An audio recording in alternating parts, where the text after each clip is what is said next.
جن لوگوں نے کفر کیا ان سے پکار کر کہہ دیا جائے گا کہ جب تم دنیا میں ایمان کی طرف بلائے جاتے تھے اور مانتے نہیں تھے تو اللہ اس سے کہیں زیادہ بیزار ہوتا تھا جس قدر تم اپنے آپ سے بیزار ہو رہے ہو۔ وہ کہیں گے کہ اے ہمارے پروردگار، تو نے ہم کو 2 دفعہ بے جان کیا اور 2 دفعہ جان بخشی، ہم کو اپنے گناہوں کا اقرار ہے، تو کیا نکلنے کی کوئی سبیل ہے؟ یہ اس لیے کہ جب تنہا اللہ کو پکارا جاتا تھا تو تم انکار کر دیتے تھے، اور اگر اس کے ساتھ شریک مقرر کیا جاتا تھا تو تسلیم کر لیتے تھے۔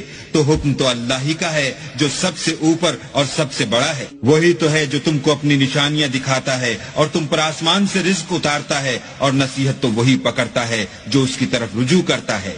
تو اللہ کی عبادت کو خالص کر کر اسی کو پکارو، اگرچہ کافر برا ہی مانے۔ وہ مالک درجات عالی اور صاحب عرش ہے، اپنے بندوں میں سے جس کو چاہتا ہے اپنے حکم سے وہی بھیجتا ہے تاکہ ملاقات کے دن سے ڈرائے۔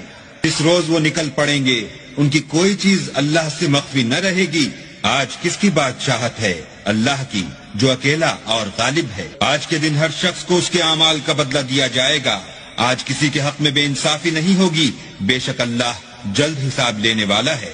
اور ان کو قریب آنے والے دن سے ڈراؤ جبکہ دل غم سے بھر کر گلوں تک آ رہے ہوں گے، اور ظالموں کا کوئی دوست نہیں ہوگا اور نہ کوئی سفارشی جس کی بات قبول کی جائے۔